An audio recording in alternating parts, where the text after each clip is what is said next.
I viewed the autopsy pictures. They had the frontal part of the cerebrum here in the skull out. So when the picture was taken, you think they pulled the skin back up over this wound? That's the only thing I can postulate, because the back of his head was gone. This was a huge hole. Because on the right, it was 9 to 10 centimeters across, and you could look right into the brain. Crenshaw. Large hole is at the front of the head. This is something else. This is just almost a personal a question. Are you pretty comfortable today with the notion that someone was firing at President Kennedy somewhere from the front? Yes. Are you equally comfortable, or are you not comfortable with the notion that there is forgery of some sort in the official documents of this? I feel there probably is. I certainly could not be, held down to saying exactly how that is, or even approximately how it is, perhaps. But I feel that there has been some kind of attempt to cover up what was going on. The witness saw. Was there corroboration for a shot from the front? Dallas clothing manufacturer Abraham Zapruder filmed the motorcade as it drove down Elm Street. It was about halfway down there.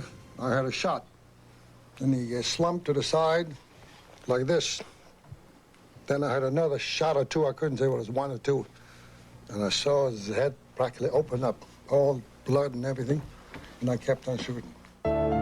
2 days after the assassination, Life magazine bought the infamous Zapruder film. Its moving images were not shown to the American public for 12 years. The most obvious thing you extract from the film is that the head moves backward, and that suggests a shot from the right front. It is unknown exactly what the film suggested to the members of the Warren Commission, since their report failed to even mention Kennedy's violent reaction to the headshot. That's right, folks. The Warren Commission never even mentioned the headshot. Think about that. It was the Zapruder film that caused the second major investigation because of the Zapruder film. Because of that headshot. And the Warren Commission never even commented on it. Just pathetic. And Abraham Zapruder, that's what he told the Warren Commission. He saw the president hit on the right side of the head. He thought perhaps the shots came from behind you. Well, yes. So, that was his testimony to the Warren Commission. There was one little problem, though. He had a camera in front of his eyes. Let's continue.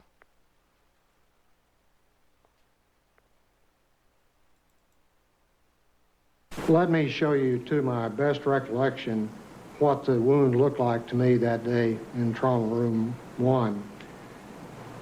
Before each doctor looked at the photos, he described the wounds he had seen back in 1963.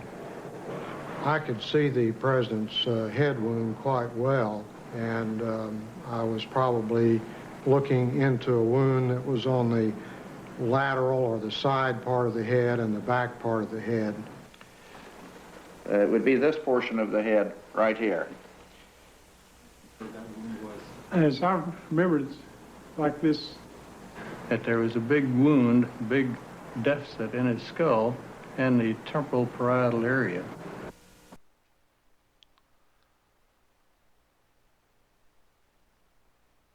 Now, here's what the Warren Commission in their autopsy, they claim the autopsy showed. A small little wound in the back of the head. Yet on the Mormon photo, as we go in, take a closer look, I did many years ago. Something very unusual you see here. Here's somebody else that has examined this.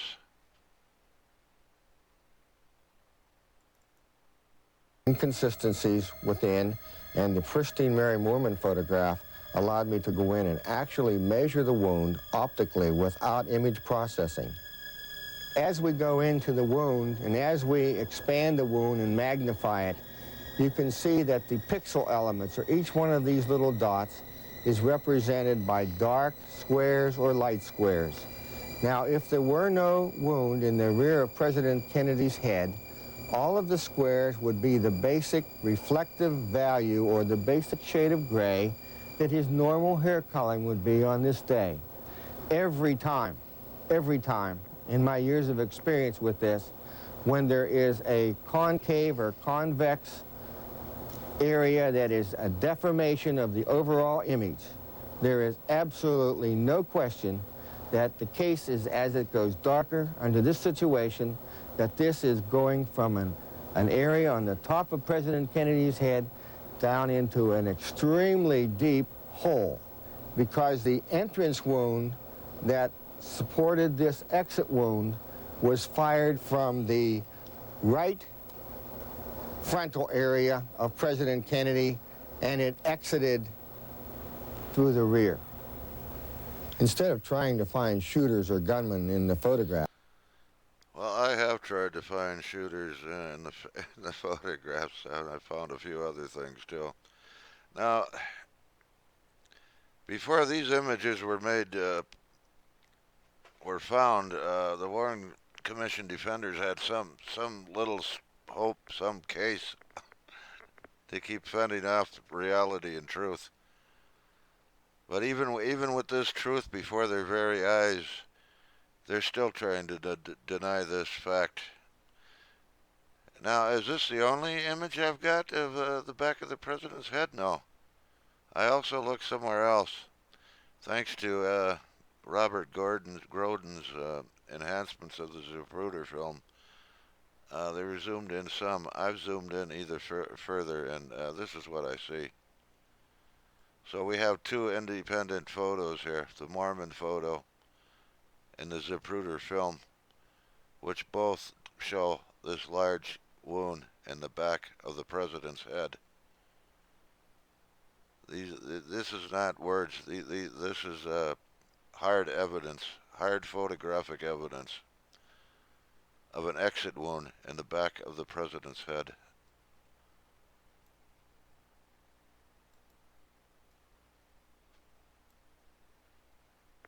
Now they can deny that. They could deny anything.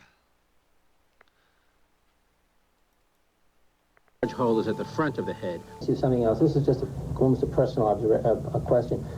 Are you pretty comfortable today with the notion that someone was firing at President Kennedy somewhere from the front? Yes.